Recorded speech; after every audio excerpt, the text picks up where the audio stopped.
Sebenarnya baby blues itu kan bukan hanya kita sebel sama anaknya, enggak kan. Atau sebel sama diri sendiri kayak ngerasa, kok gue nggak bisa jadi mama yang baik sih atau kayak gimana. Nah aku ngalamin kayak gitu sih. Kenapa aku cuma sendiri ngerasa di situ kayak kok yang lain kok nggak ngedukung aku untuk jadi lebih semangat lagi untuk jadi seorang ibu. Akhirnya aku tumpahin semuanya ke suami karena aku percaya keluarga yang bahagia tercipta dari ibu yang bahagia kan. Setuju banget. Yes kan. Setuju. Aku benar-benar ngikutin ridho suami sih ketika emang suami bilang enggak ya udah jangan maksa gitu.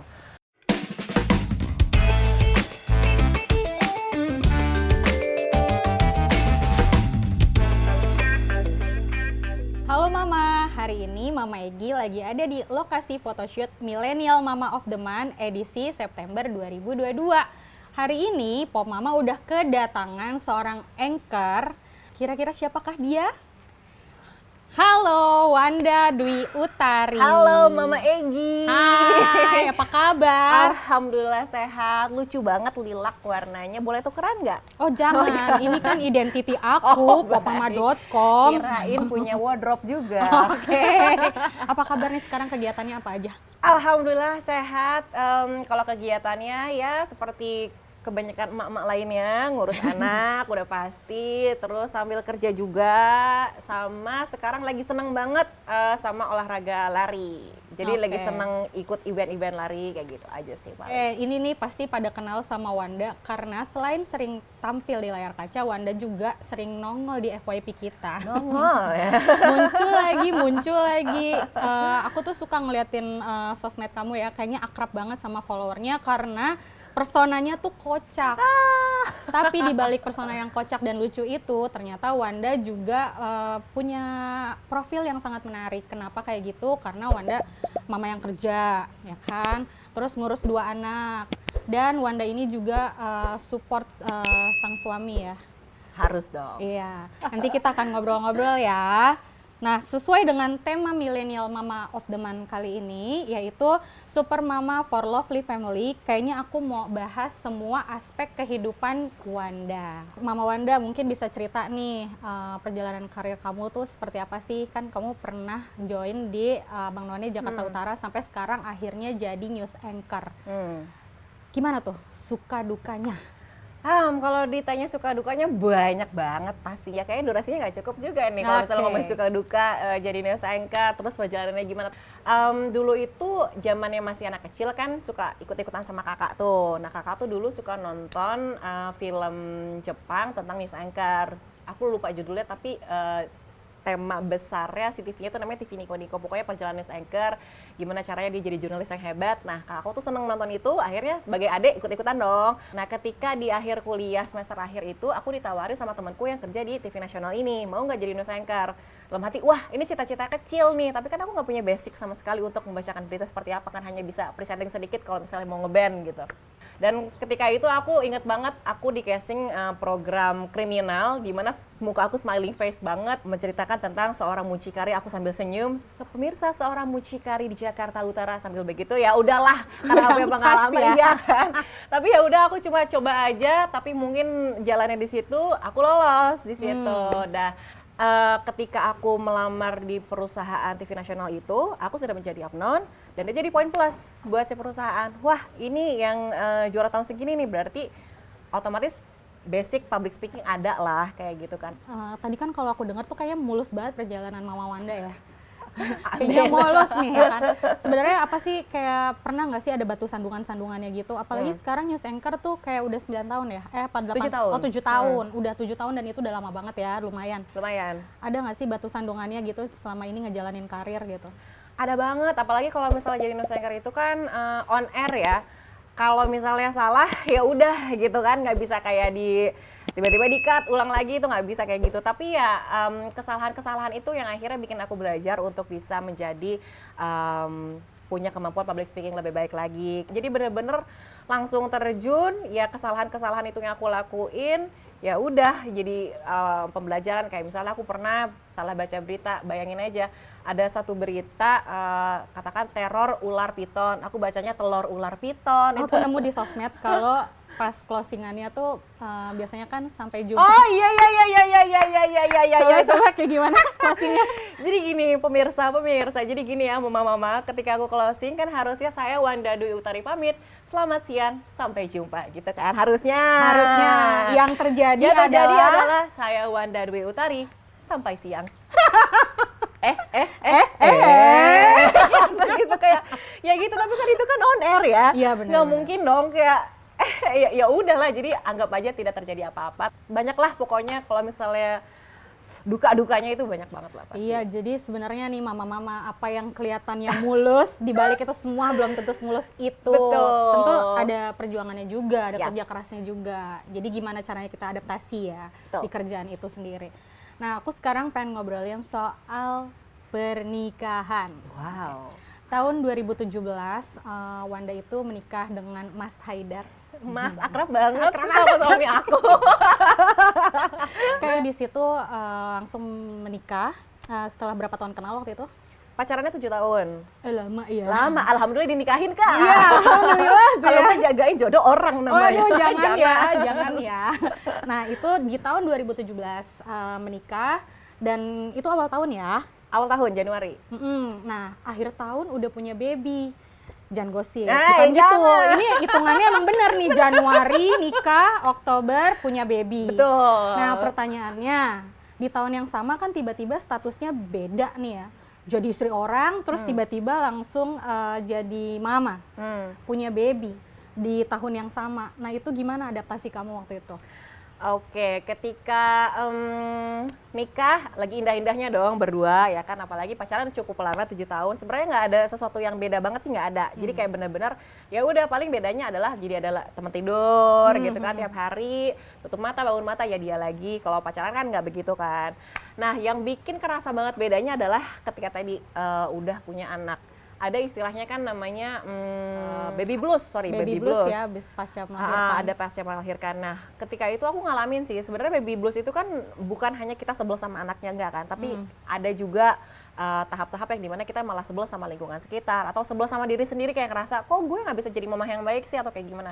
Nah, aku ngalamin kayak gitu sih, tapi lebih ke sebelnya bukan sama anaknya, tapi aku ngerasa kayak kok ini suami aku nggak berperan 100% kayak aku ya gitu. Minimal ketika tengah malam anak ini bangun aku nyusuin, minimal dia juga bangun dong. Kayak aku juga bikin konten kayak gitu deh.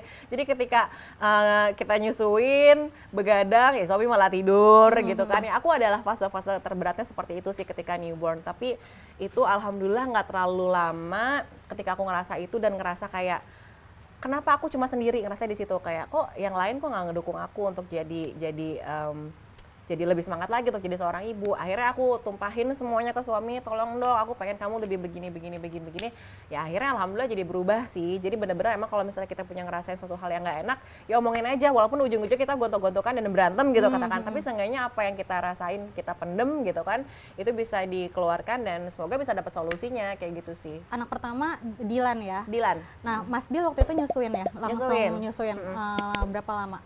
Full 2 tahun. Oh, keren. Lulus. Tepuk tangannya. keren. Rame ini, ada 5.000 orang nih pasti. Nah, itu tuh berarti kalau misalnya bangun malam, suami ini nggak ngikut nih? Nggak, tidur dia. Jadi ya? semakin anak menangis kencang, semakin nyenyak pula suami saya untuk tidur. Selimut mana selimutnya? Itu dia. Tapi akhirnya cara ngomongnya gimana sih biar suami itu bisa jadi support system kita juga gitu loh? Apa ya, ada perbedaan di antara kita kali ya. Mungkin kalau misalnya suamiku nangkepnya kalau misalnya aku nggak bilang, oh berarti baik-baik aja nih gitu. Tapi ketika misalnya sementara aku tuh bukan yang begitu tipe orangnya. Justru aku yang harus lebih senang yang ditanya, kamu maunya apa, kayak gimana. Sementara suamiku tuh yang ya udah kalau emang kamu nggak komplain berarti emang nggak ada apa-apa deh kayak gitu. Nah akhirnya gimana caranya aku bisa meluapkan isi hatiku saat itu, udah bener-bener rasa capek banget, nangis. Aku cerita ya gitu deh pokoknya, gimana sih ya kan beda banget ya dari gadis tiba-tiba ada buntut yang harus ngikutin 24 jam. Ya aku bener-bener nangis, aku cerita. Akhirnya aku cuma pengen bener-bener support dari kamu, tolong ngertiin, tolong sama-sama belajar. Ya udah itu sih yang paling penting adalah komunikasinya seperti apa. Tapi emang kadang susah juga sih bikin si suami ini ngerti kalau kita tuh sebenarnya capek dan butuh ditemenin. Betul, Ya kan? ya emang nggak mungkin dia nyusuin kan, nggak mungkin Iya, ya, nggak tapi mungkin. minimal ketika kita nyusuin dia bangun sambil ngobrol, sesimpel Iya. itu. Iya ya, kadang tapi dianya nggak ngeh gitu ya. Nah. Tapi emang bener banget sih kalau kayak gini-gini tuh langsung dikomunikasin aja. Yes. Oke, nah terus selang 3,5 tahun ada Adele, anak kedua. Nah ini gimana menurut kamu perbedaan susahnya ngerawat anak pertama dan kedua gitu? Oke, kalau di anak kedua mungkin sudah banyak belajar di anak pertama. Jadi ketika aku punya anak kedua, alhamdulillahnya sih nggak seberat yang pertama ya.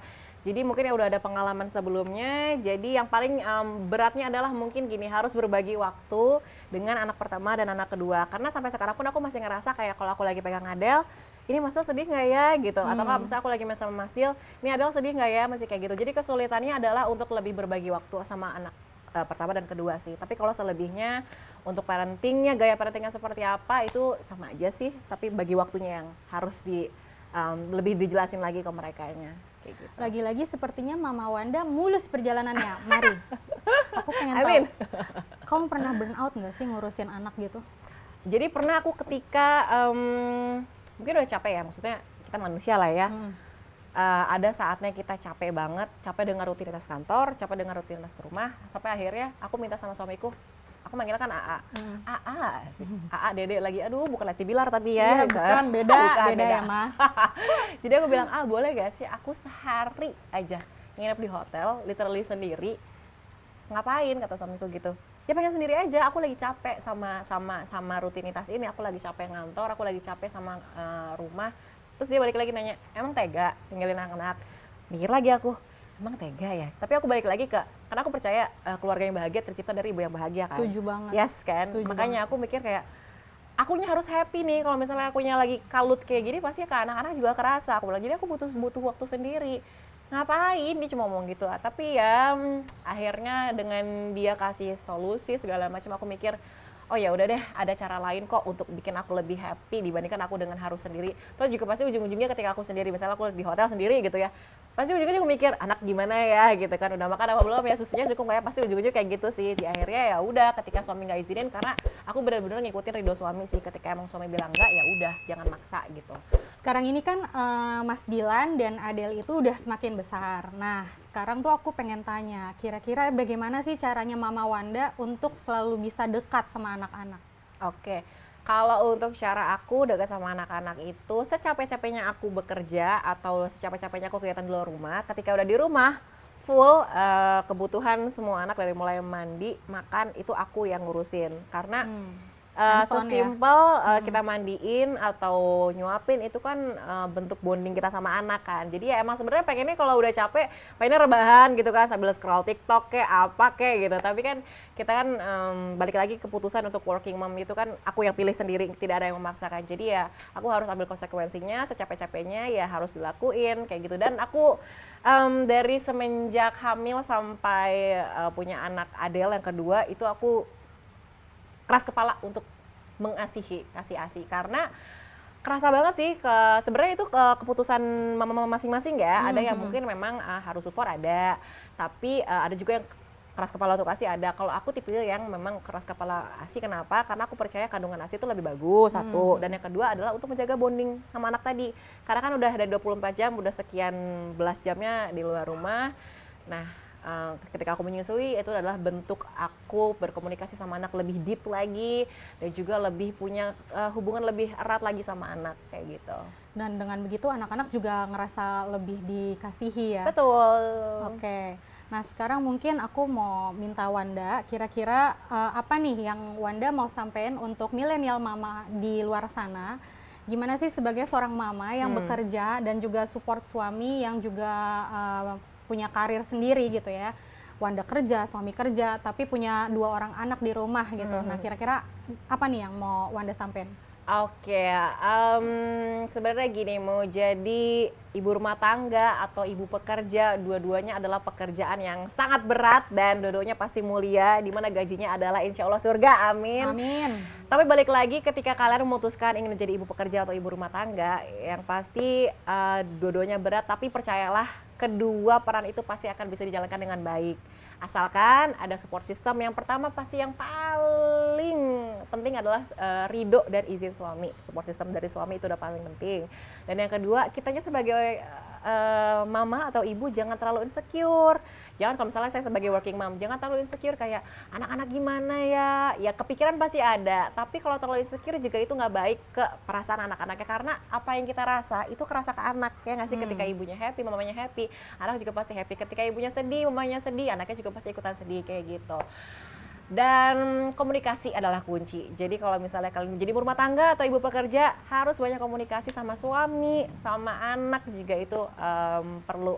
Dan kalau misalnya terutama nih untuk working mom, kalau kalian punya anak di rumah, komunikasikan kegiatan kamu apa. Kayak aku sih rutin banget dari bayi sampai sekarang ini. H-1 atau menjelang tidur adalah waktu terbaik untuk anak-anak kita memberikan informasi segala sesuatunya. Kayak misalnya kita pengen ngajarin baca doa harian misalnya, ataupun segala sesuatu hal yang positif, itu kan bagusnya adalah ketika tidur ya. Jadi ketika tidur kita jelasin besok bunda kerja jam segini ya, pulang jam segini. Nanti Mas Dil, Adel sama Oo dulu, sama ibuku atau sama pengasuhnya dulu. Nanti abis itu kita begini-begini, jelasin aja kegiatannya akan apa. Itu sih yang paling penting. Komunikasi adalah Jadi kunci. diobrolin juga ya. Jadi anak tuh kayak udah tahu duluan nih plan mamanya besok apa, activity-nya apa. Jadi anak juga lebih kenal kita. Betul. Gitu Walaupun ya. sebenarnya kelihatannya nggak ngerti ya, kayak dia nggak bisa ngerespon kan. Tapi percayalah anak tuh sepinter itu. Jadi benar-benar nyerap apa yang disampaikan sama orang tuanya. Benar banget. Oke Mama Wanda, thank you waktunya. Nah buat mama semuanya yang penasaran gimana sih obrolan selengkapnya bersama Wanda Dwi Utari, jangan lupa baca di popmama.com. Sampai jumpa. Dadah! Thank you Mama Egi. Thank you Wanda.